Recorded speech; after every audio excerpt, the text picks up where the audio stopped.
Hi, everybody.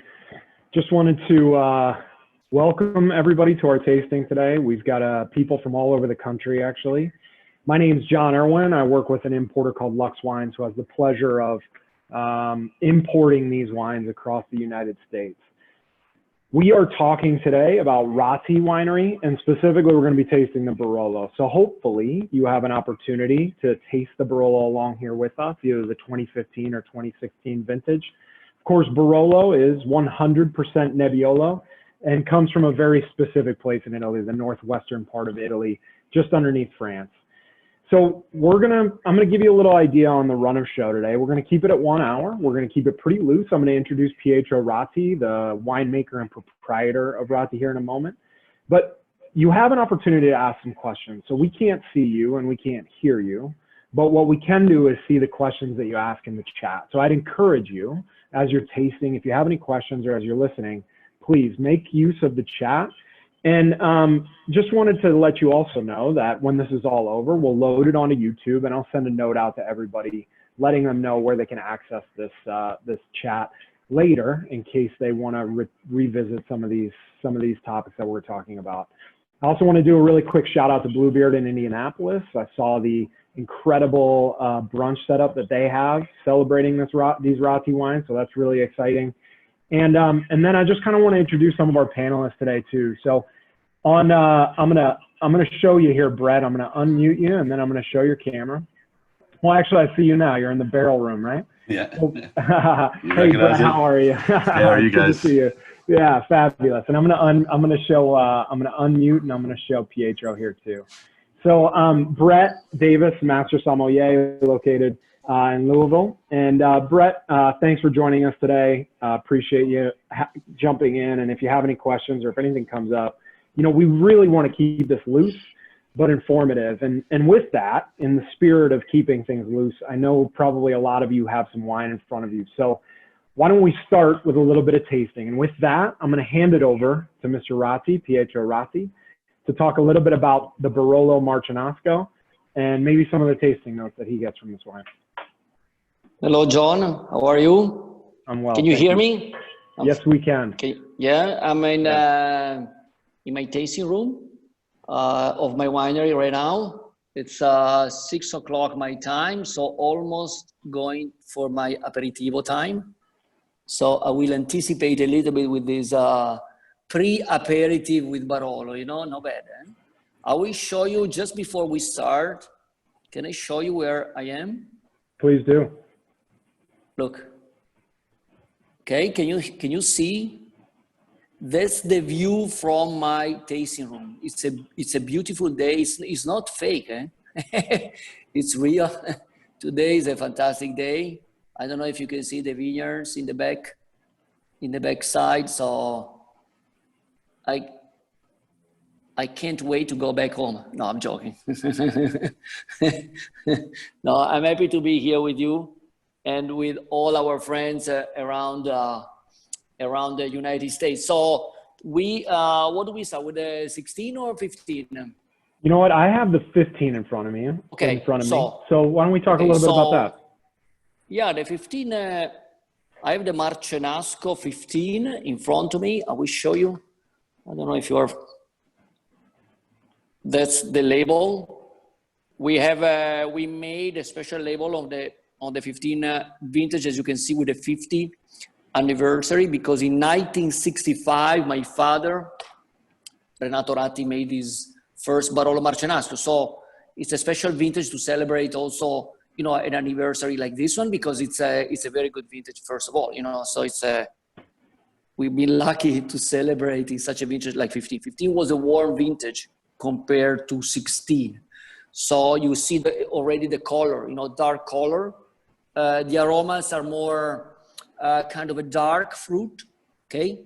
I will taste later, you know, the 16 is a totally different aroma nose. So more dark black fruit, okay? A lot of also more herbal, spice.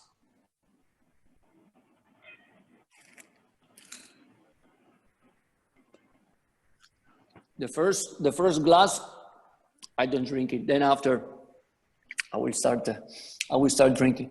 But it's full, you know, rich, full, at the same time elegant, which is a typical style of my Barolo. You know, my Barolo is never, because I'm in La Morra. La Morra is, you know, the village that makes the Barolo the most elegant. So of course the vintage is not, it's a full body vintage, 15, but still in the mouth feeling is smooth.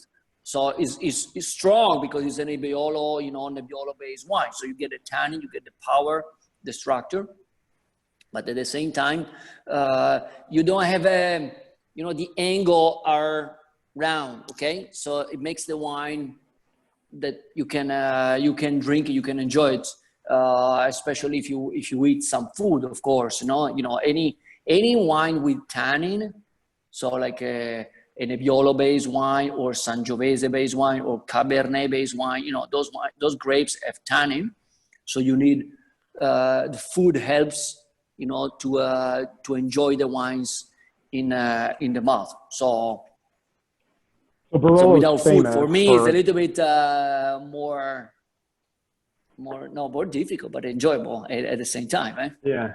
Barolo is always enjoyable.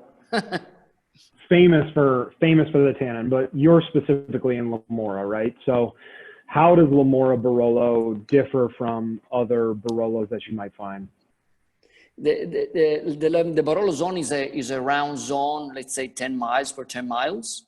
The left side, so the west side, includes the Barolo village that gives the name to the appellation, and La Morra, which is my village.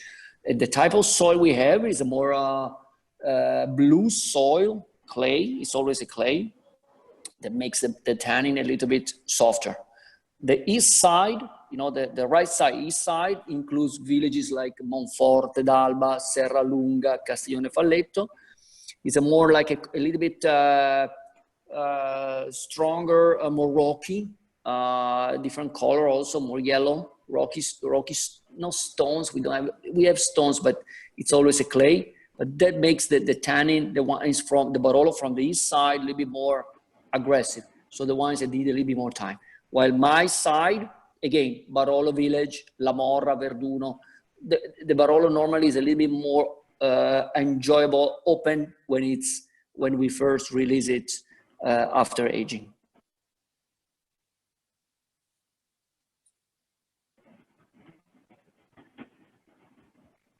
I lost you, John. No, here I am back. I lost you guys too, but I'm back. Can you see me okay? Yeah. No problem. No problem.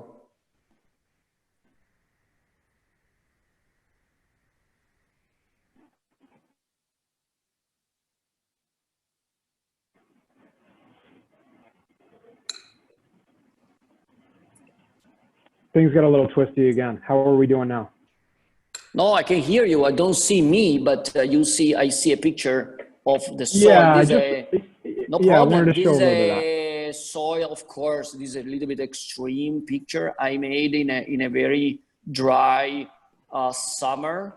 So the soil you can see is very poor. It's a limestone clay.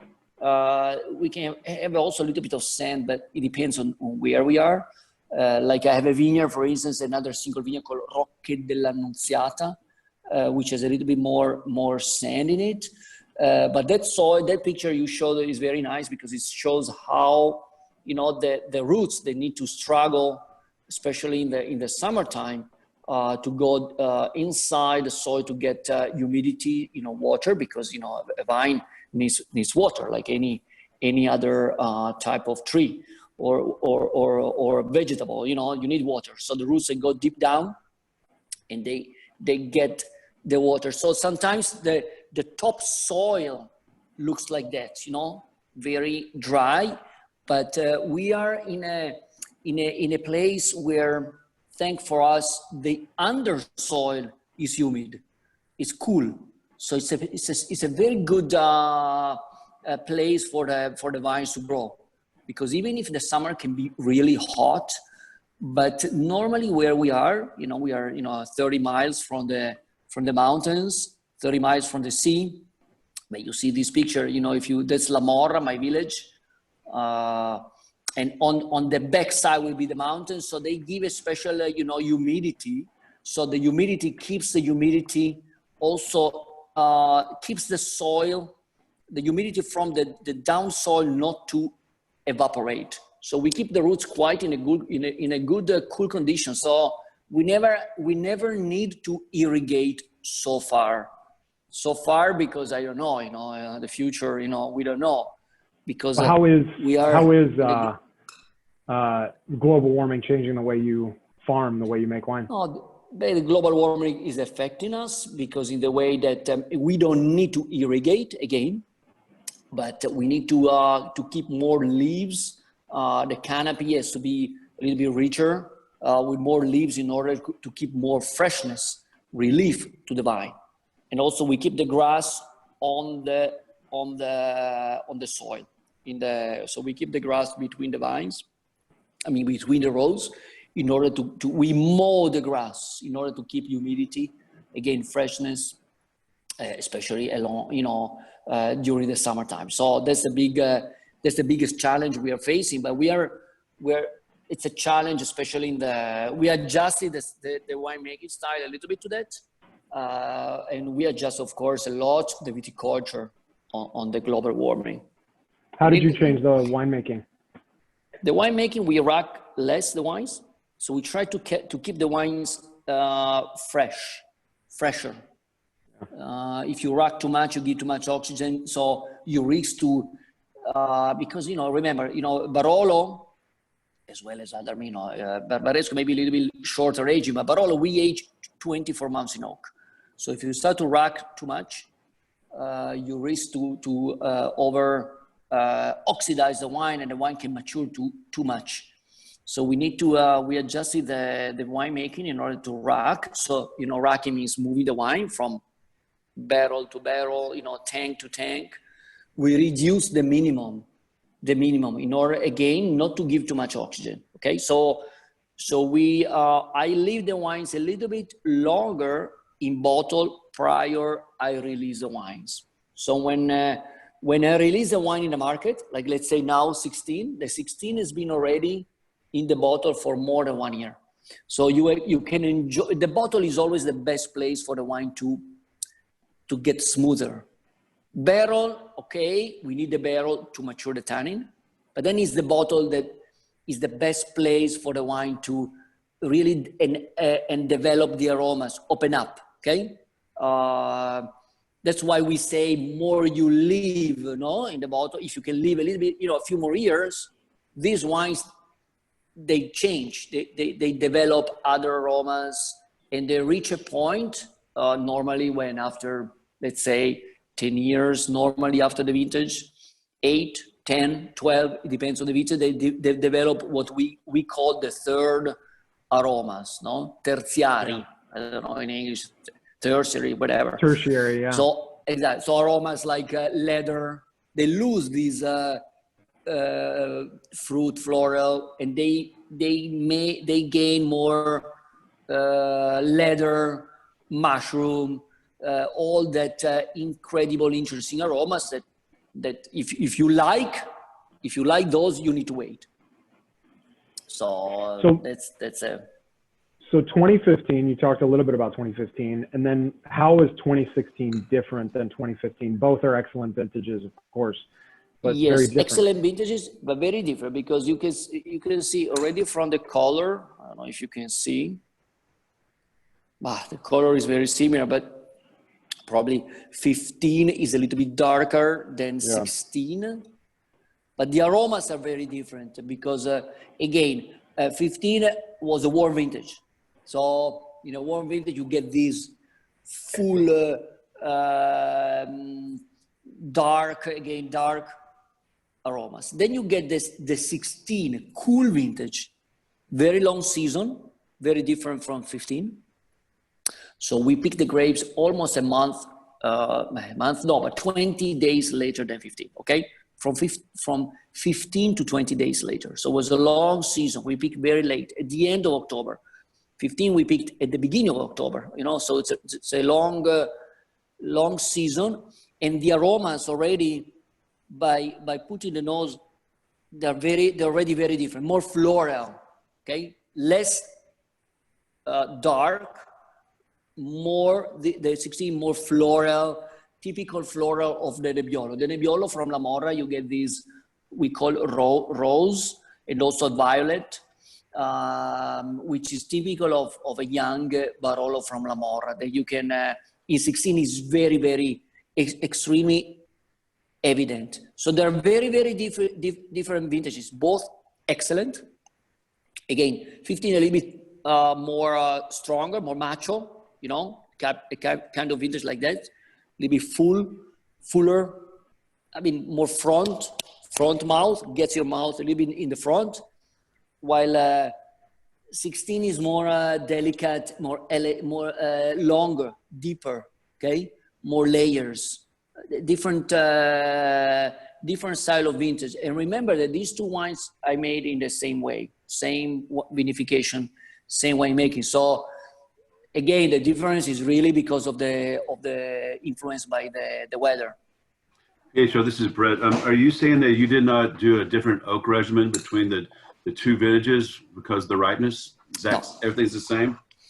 Everything is the same. I don't like the barrels behind you because they're not my barrels. No, I'm joking. they're full of brandy. You're okay. Yeah. They don't look like wine, exactly. Yeah.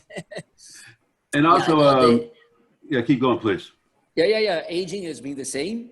So I keep pretty much the same type of barrels in the two vintages. Actually, I didn't change too much between the two. I don't change too much.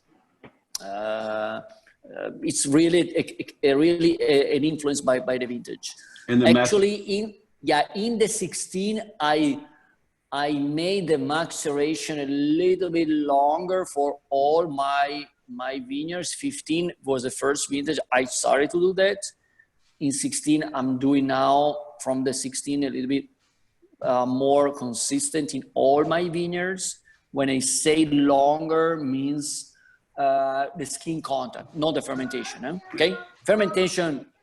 You know, when you make a wine, there is a fermentation, but there is also skin contact with what we call macceration. Okay, they can be together at the same time, but they can also be different. Sometimes, you know, the fermentation can be longer than the macceration. So if you don't want to macerate too much the wines, if you don't want to keep too long skin contact, you just take the must out of the skins, but they still ferment. That's the case of a young Nebbiolo that we don't want to give too much tannin. Okay, so it's like I always say it's like a tea. If you want to make a tea more darker, stronger, more tannic, you leave your leaves inside the water longer. If you want a light tea, you take the leaves away faster. The same thing is to make wine. Winemaking is exactly the same. Of course, we don't have a hot water. We have a warm environment, but still is the same concept. So if I want to make a light Nebbiolo, easy to drink, not too much tannin, I leave on the skins for, let's say, 5-6 days. If I want to make a mid-weight, then I leave longer, like, 1 week, 10 days. Then if I want to make a second maceration, like I'm doing now since 15 and now 16 even more, I leave the skins inside the wine. At this point, it's no more juice, but it's wine because it's fermented. And I macerate on the skins for another 20 days. Okay, so at this point, what do? We lose a little bit of color that you see the 16 a little bit because the color goes back a little bit to the skins, but we don't care because the color that remains is very stable. But we gain on more elegancy, and the tannins they combine, they make really strong, good soft tannins. So and you add also more aromas. It's a very, very interesting type of maceration. We say maceration, post-fermentation at this point. So I'll jump in. We actually have a question. Spencer is asking if you have a favorite vintage from the last 5 years as we talk about 15 versus 16. I know may be difficult to choose, but Impossible to their choose. favorite vintage? If you ask me, it's always the vintage we have to sell. What's the vintage we have to sell now, John? Is Yeah, it 16? some So 15, some 15, some 15? 16. Mostly 15. 16. Mostly 16. Yeah. So your favorite So vintage and is there will be. the most delicious. No, Yeah. there is not a favorite But vintage. Every vintage has its own personality at the end. I mean, when you make wine, then it depends. Like tonight, I'm gonna drink the 15. I opened the 15. I just used the Coravin for the 16. Tonight, I'm gonna drink the 15 because I like the especially also now. You know, the 15 has been also in bottle for one year more compared to the 16. And tonight I'm gonna drink that. But then also 16, and then next year I just bottled a little bit more than a month ago. I bottled in February the 17, which is a similar vintage to 15, more 15 style, warmer, darker, you know, like that. And so which is also another very good vintage. So. And then we are aging. I tasted the other day. We tasted all the 18 to see how the aging is going. And 18 is again a more elegant vintage, like the 16. So every vintage is but there is never a favorite. so you were talking earlier about the history of the winery. 1965, your father started Ratti Winery. How did that come about? And, you know, what were the times like back then? I recently saw an interview with Gaia, and she was talking about how her father, they didn't have running water in Barbaresco until 1966. And so they were cleaning the wineries with well water. And it just sort of was a really interesting indication of how far this region has come. And I know your father was a big part of it. So would you mind speaking a little bit to that? Yeah, my father arrived here in 1965. My father was not from here, was from Piemonte, but about 40 miles from here, more from the flatland, because my grandfather was a veterinarian in a little village, taking care of cattle and porks of that region. But my father happened to study winemaking, the wine school of Alba, which is near Barolo. And then in 1955, he got a job from the Cinzano to make vermouth. Vermouth in the 50s was very, very popular, and people were drinking a lot of vermouth. So they sent him to make vermouth in Brazil. So he lived in Brazil and worked in Brazil for Cinzano, here is my father, for 10 years. Then in 1965, he made, after 10 years of work, so he made a little bit of money. And he decided to invest his money into a vineyard of Barolo. So he came back with my mom. And when he saw the view that I showed you before from my tasting room, he arrived in La Borra.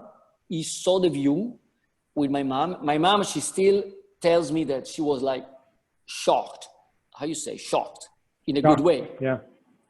Like say, wow, what is this? You know, like you know, the promised land, you know, like a place that, wow, because she's never been, my father had been because my father studied here, but she said, wow, this is a magic place. And, you know, at the time there were no roads. I mean, very minimal roads, not a lot of houses built. So maybe more woods than vineyards. So he said, okay, I want to buy a vineyard. He was looking around and he found this place that he loved, where I am now. There was besides an abbey, a monastery. The monks in the 13th century, they built a monastery here in Annunziata, which is this sub-area of, let's say, of La Morra. And he got in love with this abbey. The abbey was abandoned. He said, wow, this is a magic place. You know, these monks had built an abbey to make wine in the 13th century, you know, where they could choose any place. It must be a fantastic place to grow grapes. So he went to this old man. He owned a vineyard. And he said, I want to buy your vineyard. And the man said, I don't sell the vineyard to you. And then he said, oh, I offer you a lot of money. Here was very suspicious, rural place. So the old man said, who are you?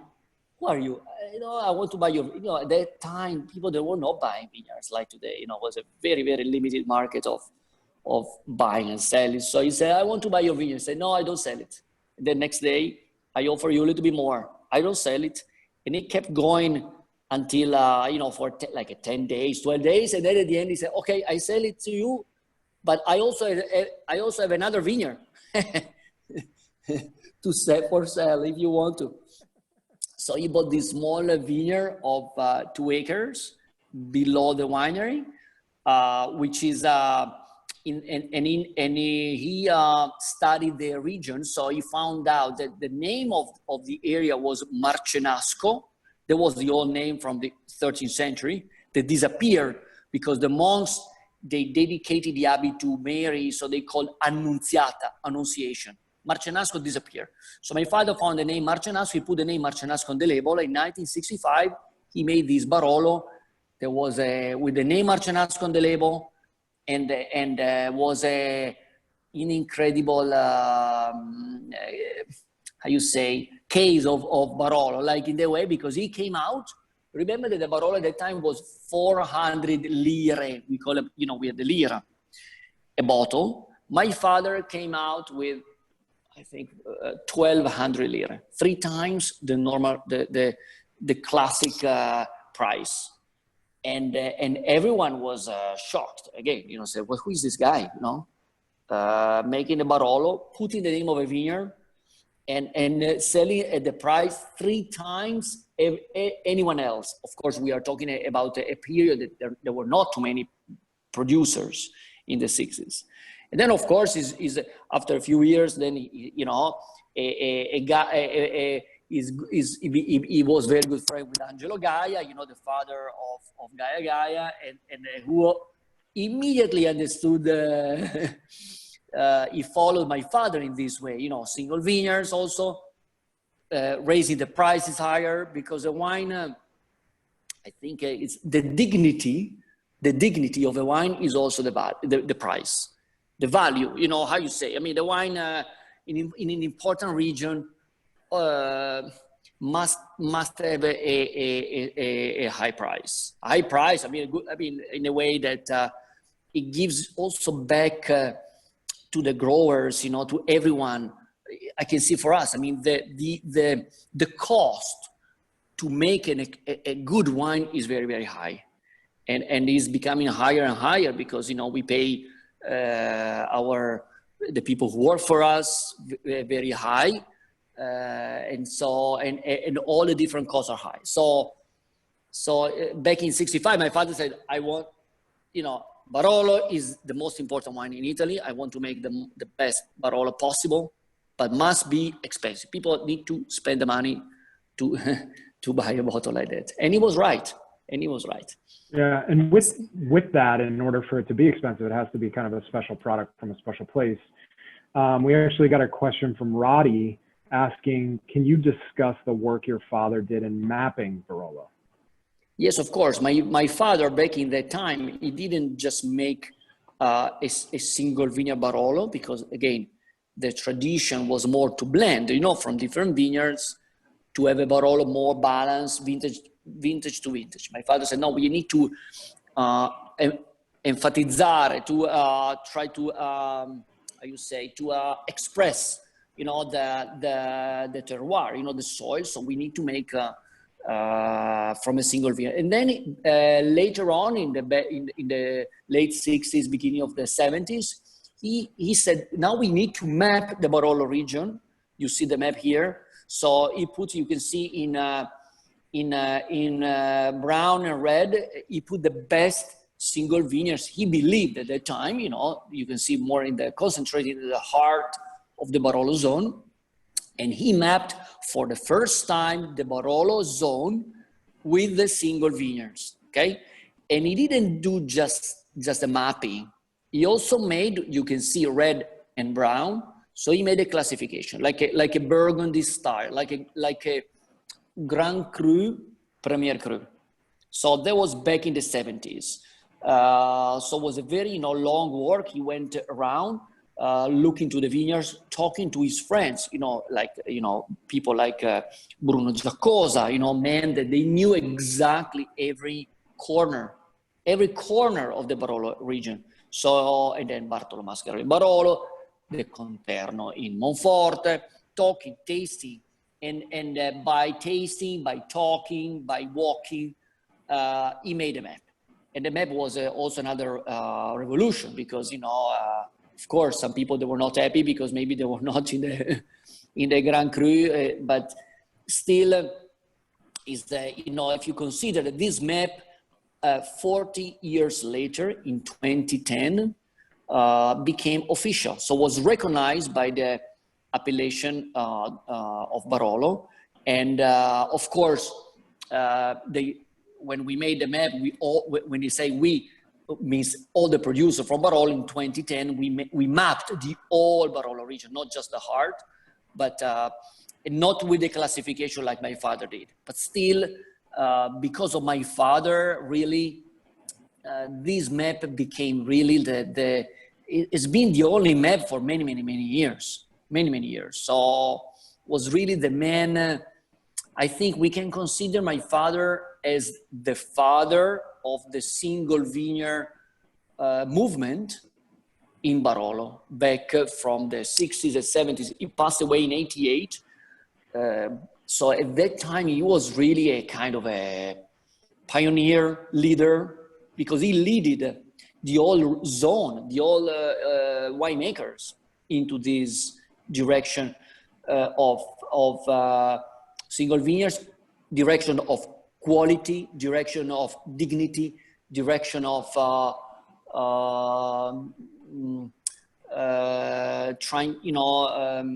promoting, direction of that he made. He made so many things. He created the bottle, the Albeza bottle in 1973. He said, why do we have to use the Bordeaux and the Burgundy bottle?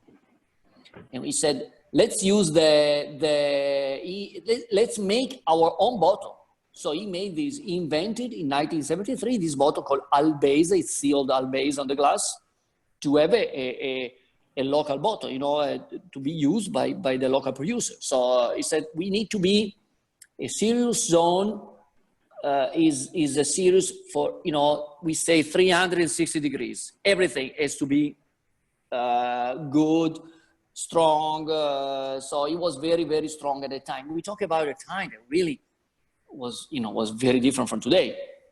And he was also able to do that also because he had no constriction, no family, how you say, like he didn't have a father, grandfather, someone inside the family to say, no, you can't, because here, agriculture, agriculture is a rural, sometimes a closed-mind area, so it's very difficult to change in agriculture places. Very, very difficult, more conservative. But my father, because he had no tradition, he was able to do it. And here, remember, there were a lot of people that were waiting for how you say Messiah?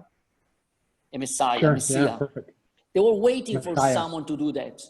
And like Angelo Gaia, Conte, I'm talking about, a lot of his friends, and they were just waiting to someone to do that. And my father was the man, the right man at the right time to do that. So he really was very, very important in the region. And so we all thank him, and also with him, also a lot of his friends, Alfredo Corrado from Vieti, all these of his generation that they pushed the region to the level we are now. So your father was interested in, this kind of Grand Cru, Premier Cru concept of almost ranking the vineyards. And, you pull fruit from Roque della Nunziata, which is considered a Grand Cru, but unofficially, right? I can say that, but it's not recognized by the consortium. So we got a question from someone. Is there any update on how that may change on making that perceived hierarchy of vineyards official, or will it just remain a cru system without a hierarchy? Now, right now, there is not any official talk. Maybe there are unofficial, like people among us, we know that certain vineyards are Grand Cru. The market knows, that the journalists know, the producers know, everyone knows at the end, the people, the sommelier know. I mean, but still there is not an official. We are in Italy, it's not easy to make Sure. that type of classification. So I don't know if it's gonna happen. I don't know, because in France, they made it in a time when they were easy to do it. They were like a king, someone, that's it. But it's a big step that you need to do it. And I don't know, but maybe one day, who knows? We need to, I think the first step was to recognize the official mapping. And that takes also some time we say in Italian, to digest, to get used to. And now it's been 10 years, maybe in a few more years of using it. I'm talking about the wine, the producers, and I'm not talking about and of course, if there is also a need by, no, a need, but if the market is going to push on that, the producer, they can move also. We are slow because we are farmers, but we are also fast when we need. No, like now, no, you see now, you would never expect to be Italian, so how you say diligent, and no. In line. Yeah. I was shocked today. I was looking, we have to be in line for, in the supermarkets to make, I don't know, in America is probably the same. You cannot go all together. That's right. But in America, you're used to be in line. People it's part of your culture to be in line. Italians, come on. We never be in line. Our line is a triangle. How you say? It's a ball. Yeah. It doesn't exist a line. Yeah. A line is not part of our vocabulary. But now it's people are waiting in line, like one behind the other. So it's so sometimes going back to the vineyards, sometimes maybe there are times that they can be accelerating. Maybe we see. We'll see. Well, so from one generation to the next, I have a photo here of your winery at the top of the Conca vineyard. And our friend Nicolo wrote in to ask if you can discuss the new vineyard project you're working on. The new vineyard project is, you can see the picture here is, you see in front of us is the winery again with the grass. There was a project I made back in 2005 to make the new cellar. And then if you move up, looking up, you see La Morra on the top. So Annunziata, where I am with the abbey, again, the cellar, the abbey with the church you see here. That's the Marcenasco area. That's the Annunziata area. We are 3 miles down from La Morra. So we are about 900 feet.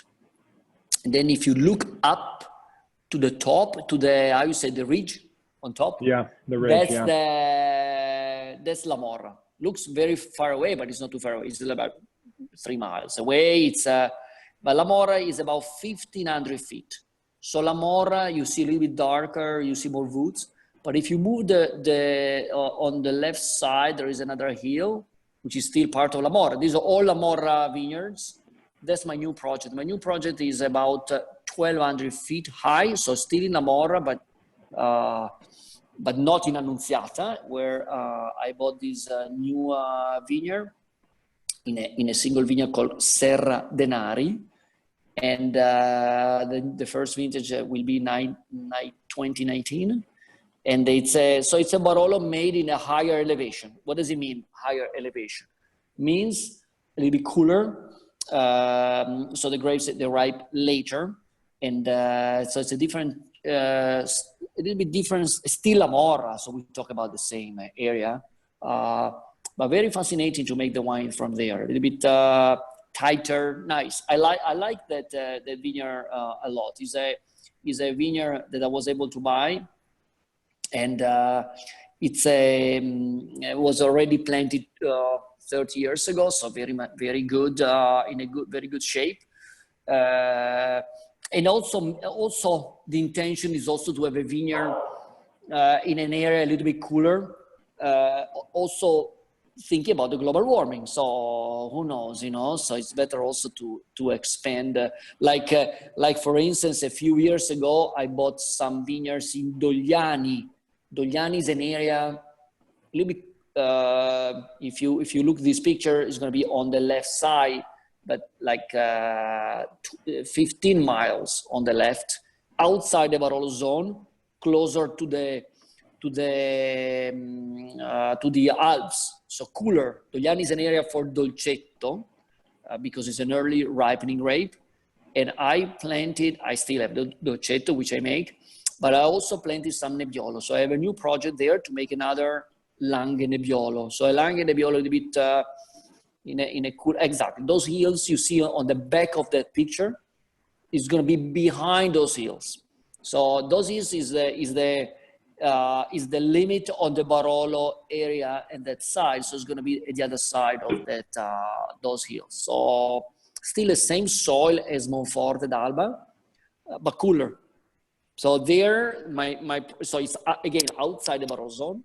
So the project is this Nebbiolo, a Langhe Nebbiolo from another area I make a Langhe Nebbiolo now called Occhetti, which comes from sandy soil, warm, so it's a very nice, fruity, rich, young, it's a fantastic, more Pinot Noir style, very nice. So this Nebbiolo I'm making now, and I'm releasing now just in Italy this year, because it's a small vintage I made, and it's much more similar to Barolo. No, it's like since I don't make a Barbaresco, that's my Barbaresco. No, so which Nebbiolo it's a fun grape to work with, so you can really make so many wines. Every vineyard you can make a wine. It's for a winemaker is like a dreaming grape. So a dreaming grape in a dreaming land, like Langhe, including Barolo. It's like being lucky, the right time, the right place, the right time. It's it's really but of course it means also a lot of responsibility as well. The value of land is high, so you need to that also. We are lucky, we are privileged, okay, but also we need to be responsible as well, because we live in an environment that has to be always protected, and so you can't you can experiment, but at the end always in a limit experimentations. Nebbiolo is now our experiment. Yeah. In the past, we used to plant others. Yeah, of course. But now you have this incredible grape, you have this incredible place. How is this, you talked about Nebbiolo, what makes it so special to you? And perhaps the best way to answer that is, you're going to have the 2015 Barolo Marcinasco with dinner tonight. What are you going to eat with dinner tonight? We've got a few people, probably more than a few people, eating with us as they taste these wines. So what makes Nebbiolo special? What makes it terrible? Nebbiolo is special because is one of those grapes that they have everything, tannin, acidity, aromas. So it's really like one of those, it's a late ripening, it's a strong skin, so you need to wait to pick it. It's a long season also to grow, it's the first one to bud break, last one to be picked. So it needs a very, it needs a place where the season is long. Okay, so if you have a season short, let's say too warm, too cold, let's say, let's compare to Pinot Noir. Pinot Noir is a short season grape. So you can plant it in a place where the season is not too long, like Oregon, okay? For instance, Burgundy, cold. No, you can't go too far. You can go in October. Then there are grapes like Nebbiolo. They need a long season, so they need places where the season is smooth and long. So you need, especially the fall, long, mild, no raining, long, but cold, warmer day, colder night. Okay, so that's why perfectly adapted here in this region. So again, it's a grape that you can make wines like this. So it's a fantastic wines that can age, wines that can age for a long time. One can change wines that can. They get the beauty of Nebbiolo is that those are wines that you don't need to wait 30 years to get third aromas, but you start to get third aromas in 10 years. But at the same time, the wines that can last 50 years. So it's a fantastic wine to make, but also to drink. Tonight, I have my kids at home. They want to have a pizza. So it's a Saturday night. So, here, in this quarantine, it's you need to combine everything. So I'm going to have some tuma. I have a tuma. Toma is a cheese. I have it here besides me. I wanted to have a piece with you, but I don't know. And so I have some cheese. And the kids are going to have pizza. And have a pizza with Barolo. Okay, so which Beautiful. Is not very normal, but we have pizza with fontina. We have pizza with a lot of cheese. So at the end, but then pizza. I learned to drink Barolo with pizza with an American friend who came a few years ago. I remember it was in the summertime, and we were and we went out in Alba with my kids, and they said, in Italy we always have pizza with pizza and beer. And then I said, let's have a beer. And then my friend said, no, come on, let's have a Barolo. It was August, mid-August, so hot. He said, are you crazy? I said, come on. I mean, this restaurant, they have this pizzeria, they have a Barolo on your list. Let's get it. So we got it. We put in the ice, with no ice inside the wine, but ice bucket. So we cooled down. Yeah. Okay, we drank a bottle of Barolo, the two of us. No problem. So when a wine is good, at the end, you can drink with anything you want. That's what I think. And also you drink it with. That's what we miss a little bit in this quarantine. I don't know about you, but to share also in Italy.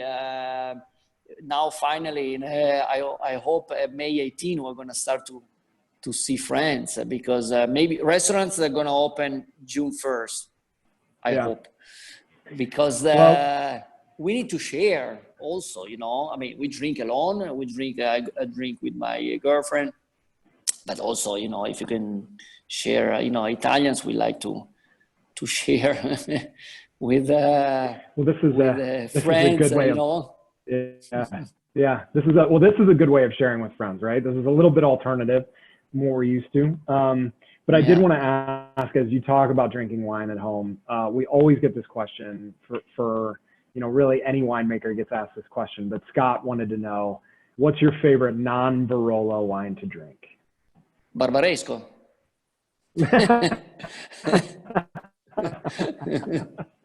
Any choices outside of Nebbiolo or red wines? Or just, easy, and then okay, easy. that's more difficult. We are Nebbiolo addicted. No, baby Barbera. Dolcetto. Yeah, sure. Pietro, most people are drinking the 2016. Can you go and taste that before we get off here, so they can taste that with you?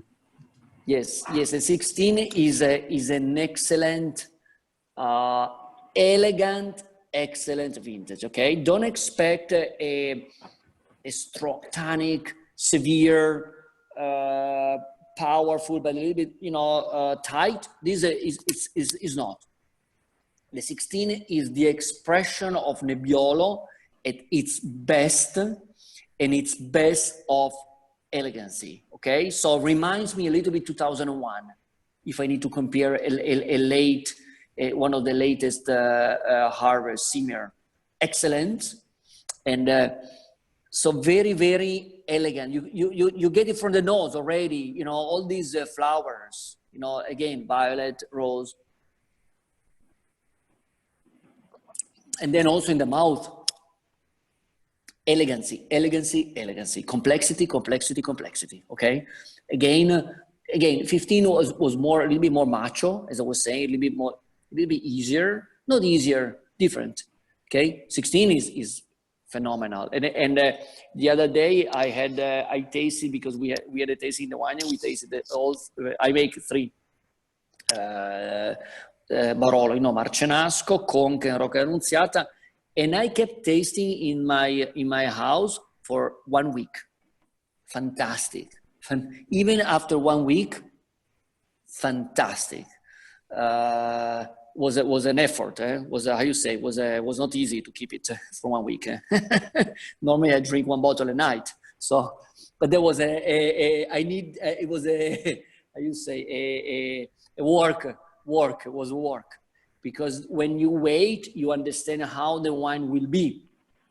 If the wine, they can stay for 1 week solid and evolve in a good way, you can expect how the wines will be in a few years time, no?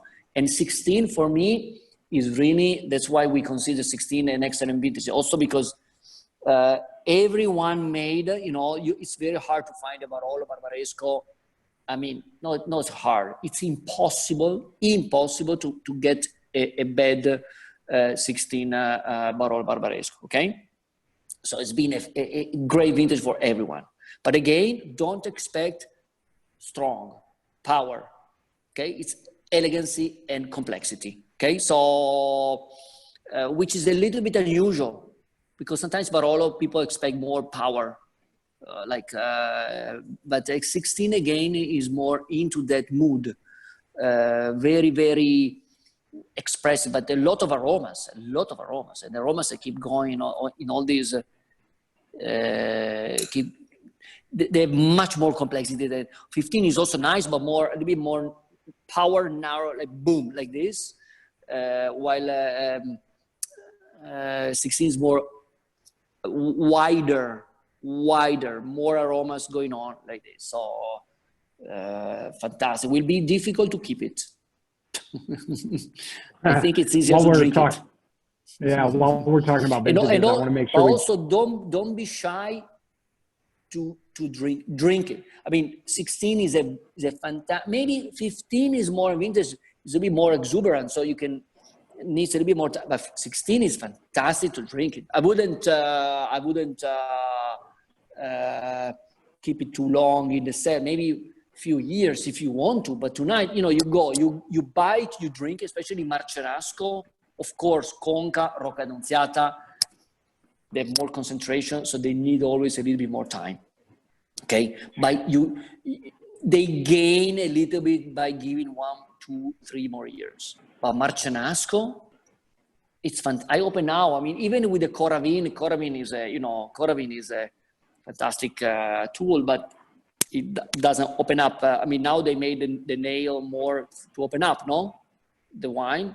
And so I didn't open the bottle. I didn't even decant it.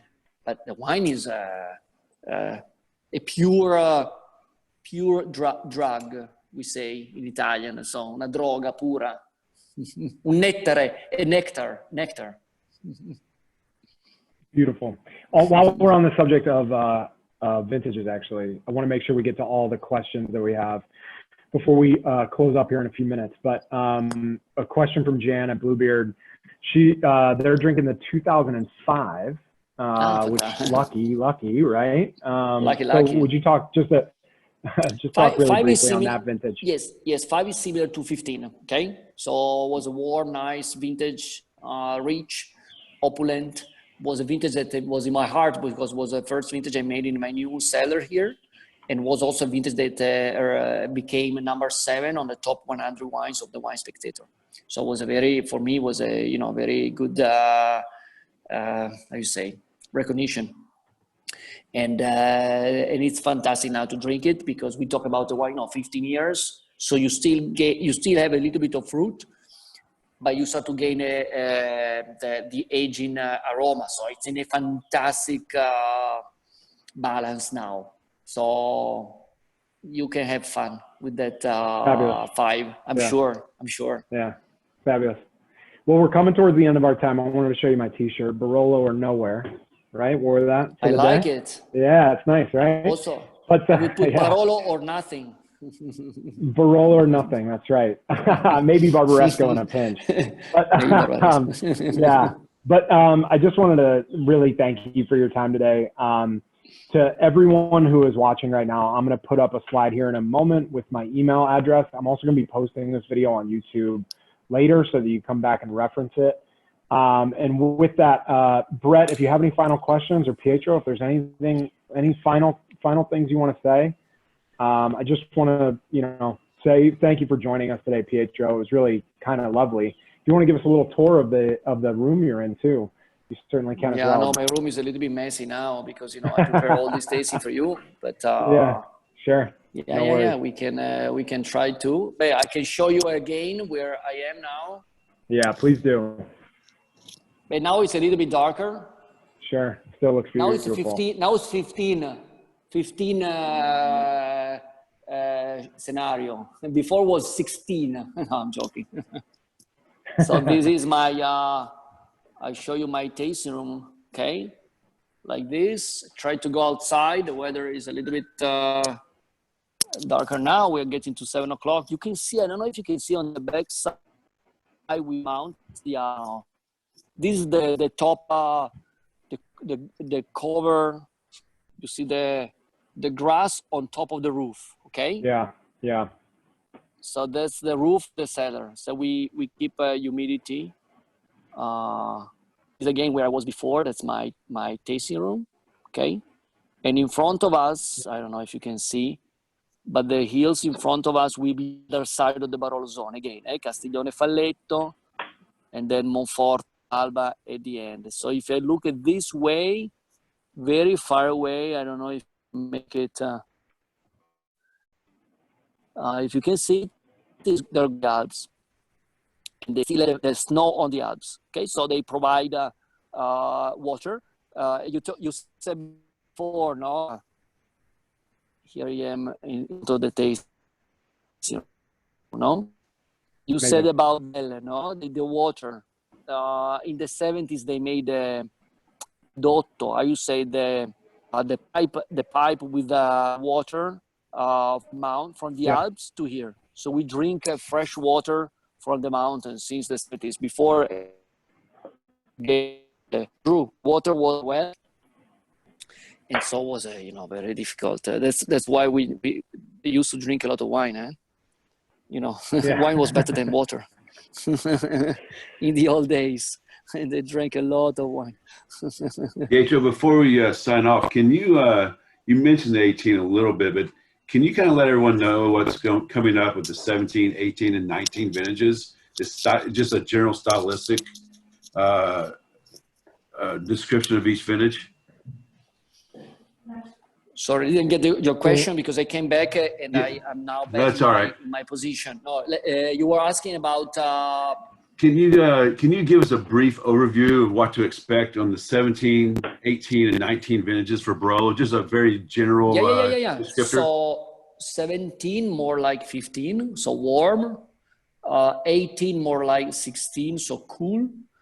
19 again more like 17. It's a mix also. 19 was also very successful, but let's say, yes, exactly. So when a vintage is warm, it's a little bit more opulent and, again,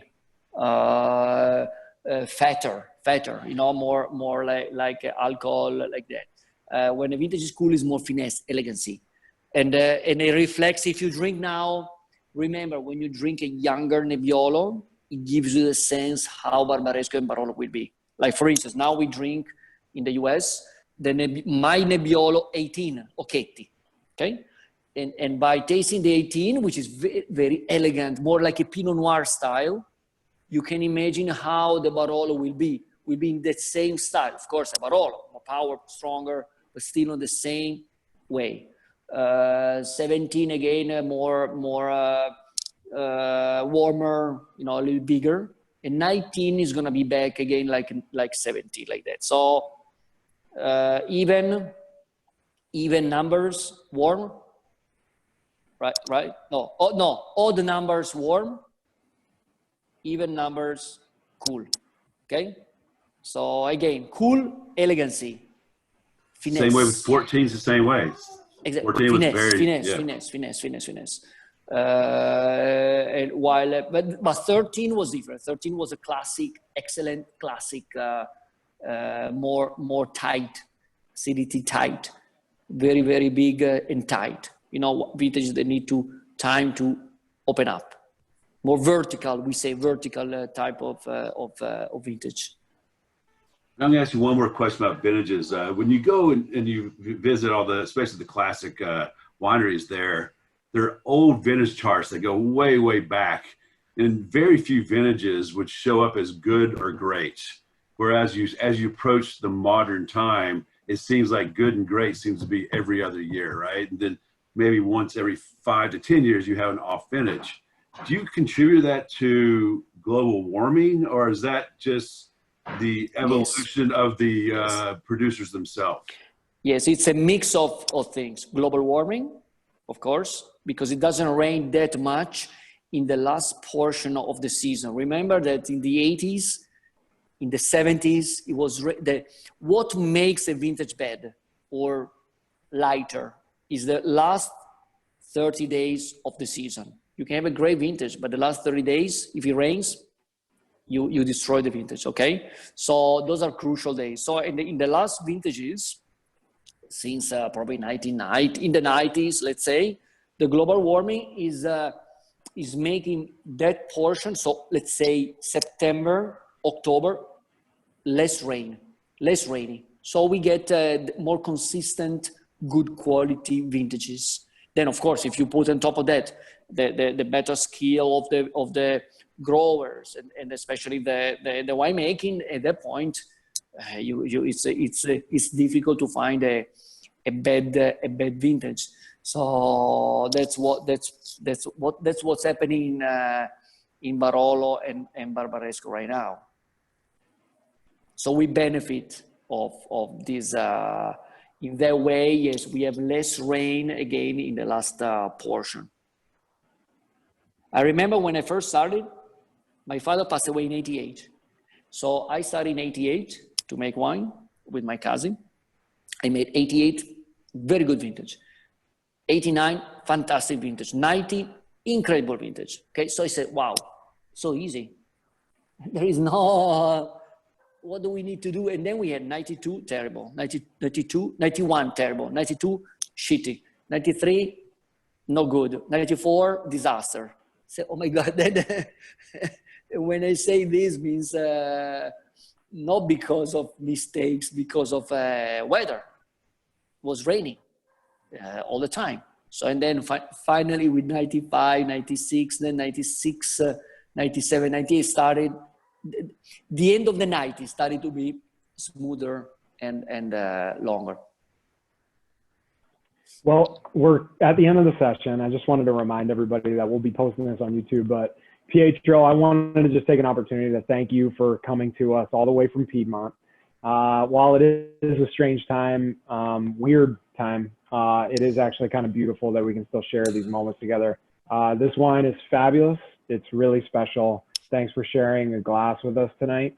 And I'm going to just show a little screen. Cheers, Pietro. Cheers. Yeah. Please stay home. Drink a lot of Barolo, especially Ratti, of course. And I'm sure we're going to do more like this one in the future. Very good. Well, thank you so much. I'll leave the screen up for a little while so that you can take down my email if you need to. If you have any questions on where to find more of these wines, no matter what state you're in the US, please don't hesitate to reach out to me. And I'll have a link out to all of you for the YouTube of this as well, in case you want to share it with any family, friends, wine lovers. And thanks for joining us today. From all of us at Lux Wines and Ratti Winery, John, Brett, or myself, Brett, and Pietro, thank you. Thank you, guys. Nice seeing Cheers, you, Pietro. man. Thank you. Ciao, ciao. Ciao, ciao.